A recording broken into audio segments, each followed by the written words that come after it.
آپ فرماتے ہیں نبی کریم صلی اللہ تعالی علیہ وسلم سے میں نے کسی بات کو 2 مرتبہ یا زیادہ سے زیادہ 3 مرتبہ سنا.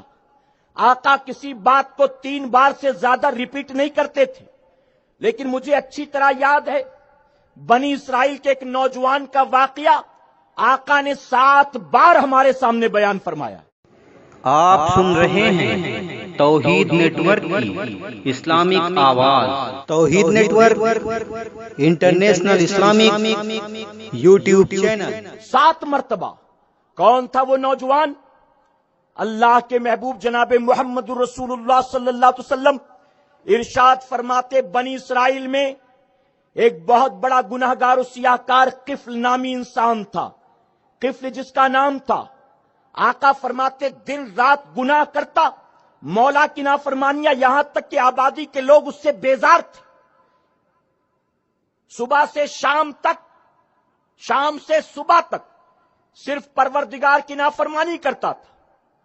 حضور اکرم صلی اللہ علیہ وسلم نے ارشاد فرمایا ہر رات اپنے مکان پر مختلف لڑکیوں کو طے کر کے سودا لایا کرتا تھا.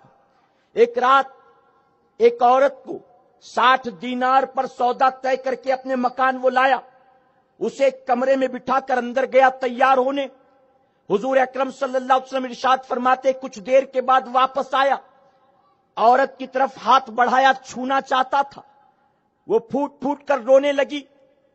قفل نے اپنے ہاتھ پیچھے کر لیے اور پیچھے کر کے کہتا اے عورت تو روتی کیوں ہے؟ کیا میں تجھے پسند نہیں؟ کیا میرا سودا تجھے پسند نہیں؟ جانتے حضور اکرم صلی اللہ علیہ وسلم نے فرمایا 60 دینار پر طے کر کے اسے لایا تھا. 60 دینار کتنا بڑا عیاش ہوگا آپ اندازہ لگائیں. 60 دینار کی آج مارکیٹ ویلو تقریباً 6 لاکھ روپے. ایک رات کی لمحاتی لذت کے لیے 6 لاکھ خرچ کرتا تھا وہ. کتنا بڑا عیاش. اس نے کہا کیا میں تجھے پسند نہیں؟ کیا میرا سودا تجھے پسند نہیں؟ تو عورت کہنے لگی نہیں نہیں، یہ بات نہیں ہے. دراصل یہ کام جو تو کرنے جا رہا ہے میں اس کام پر ہرگز ہرگز راضی نہیں ہوں. یہ میری اور میرے بچوں کی بھوک ہے جس نے مجھے اس راستے پر ڈال دیا ہے. جب مجھے کوئی راستہ نظر نہ آیا تو مجبوریوں نے مجھے اس راستے پر ڈال دیا. میں یہاں تک آ تو گئی ہوں لیکن مجھے ڈر لگتا ہے قیامت میں مولا کو کیا جواب دوں گی. اس عورت کی زبان سے ان نکلنے والے جملوں نے قفل کے دل پر ایسا اثر کیا. قفل خاموش کھڑا رہا. تھوڑی دیر کے بعد کہتا اے عورت مجھے تعجب ہوتا ہے، تو بھوکی ہے، تو پیاسی ہے، تیرے بچے بھوکے پیاسے، تو غریب ہے، تیرے پاس کچھ نہیں، لیکن تیرے خوف خدا کا یہ عالم. ارے پروردگار نے تو مجھے سب کچھ دیا، مجھے تو تیرے مقابلے مولا سے زیادہ ڈرنا چاہیے. میرے پاس سب ہے، پیٹ بھرا ہے، دولت ہے، لیکن میں اللہ سے نہیں ڈرتا. اور تیرے پاس کچھ نہ ہو کر تو اللہ سے ڈرتی ہے. اے عورت تیرے مقابلے تو مجھے مولا سے زیادہ ڈرنا چاہیے. تو گواہ ہو جا. میں تجھے اپنی بہن تسلیم کرتا ہوں، میں تجھے گواہ بنا کر اس گناہ سے توبہ کرتا ہوں. 60 دینار ہاتھ میں دیے، کہا یہ میری طرف سے تحفہ ہے، اپنے اور اپنے بچوں کے کھانے کا انتظام کر، مجھے معاف کر دے. اللہ کی بارگاہ میں دعا کر کے وہ بھی مجھے معاف کر دے. فرماتے نبی کریم صلی اللہ علیہ وسلم وہ عورت دعائیں دے کر کمرے سے باہر نکلتی ہے. ابھی اس عورت کا کمرے سے باہر نکلنا تھا. اسرائیل علیہ السلام انتظار کر رہے تھے. عورت جیسے ہی جاتی ہے وہ کمرے میں آتے ہیں اور قفل کی روح کو کھینچ لیتے ہیں. اس کے جسم سے روح پرواز کر جاتی ہے. صبح ہونے سے پہلے آبادیوں میں شور ہو گیا، قفل مارا گیا، قفل مارا گیا. لوگوں نے میٹنگ کال کی ہمیں کیا کرنا چاہیے. قفل مر گیا. اللہ کا بہت بڑا احسان، اب کیا کرے. بڑے بڑے لوگوں نے، ذمہ داروں نے کہا ہم اس کی لاش کو نہیں دفنائیں گے، ہم نہیں کفنائیں گے، اس کو پڑے رہنے دو کمرے میں یوں ہی، تاکہ لوگوں کو عبرت حاصل ہو سکے. اللہ کا نافرمان کوئی اس کے بعد نہ بن سکے. اسے پڑے رہنے دو، سڑنے دو اپنے مکان میں. یہاں لوگ میٹنگ کر کے ابھی یہ طے کر رہے تھے. رب نے آسمان پر فرشتے سے کہا اے فرشتے فوراً زمین پر جا اور جا کر قفل کے دروازے پر لکھ دے میں نے قفل کو جنت میں داخل کر دیا. میرے پیارے آقا کے پیارے دیوانوں، جب قفل جیسا گناہگار و سیاہکار اپنے آپ کو گناہ سے بچا لے، میرا کریم اس کے گناہ کو معاف کر کے اسے جنت میں داخل فرماتا ہے۔ ہم تو وہ بنی اسرائیل کا گناہگار تھا، ہم تو اللہ کے محبوب کے امتی ہیں۔ اگر ہم یقیناً توبہ کریں گے، محبوب کے صدقے میرا پروردگار یقیناً ہماری توبہ قبول فرمائے گا۔ آج یہاں اٹھنے سے پہلے ہم سب کو توبہ کرنی، کہیں انشاءاللہ، اور اجتماعی توبہ کرنی، اجتماعی دعا کرنی۔ ہم سب کو یہاں سے پلٹ کر جانا ہے تو دنیا دیکھ کر خود کہے وادی قمر میں گیا تھا، قمر علی درویش کا صدقہ لے کر واپس آیا ہے۔ میرے پیارے آقا کے پیارے دیوانوں، بتوں کے نام پر نہیں بلاتے ہیں، کسی مندر کا لوکیشن بتا کر نہیں بلاتے ہیں، کسی دیوی دیوتا کے نام پر نہیں بلاتے۔ ہم تو اگر اعظم کیمپس میں بھی آتے ہیں تو وہاں بھی آ کر ولی کی نسبت دے دیا کرتے، اور جب ولیوں سے نسبت جوڑتے ہیں مولا صدقہ عطا فرما دیتا ہے۔ اللہ اپنے حبیب پاک کے صدقے ہمیں آپ کو سب کو کہنے سننے سے زیادہ عمل کی توفیق عطا فرمائے۔ درمیان گفتگو مجھ سے جانے انجانے میں کسی طرح کی غلطی خامی رہ گئی، آپ سب کو گواہ بنا کر سچے دل سے توبہ کرتا ہوں، بالخصوص علماء اکرام کو گواہ بنا کر توبہ کرتا ہوں۔ اللہ رب العزت میری توبہ قبول فرمائے اور ہماری محفل کو قیامت میں ہمارے لیے، ہمارے والدین کے لیے اور بالخصوص میری مرحومہ بیوی کے لیے بخشش اور نجات کا ذریعہ بنائے۔ السلام علیکم ورحمۃ اللہ وبرکاتہ۔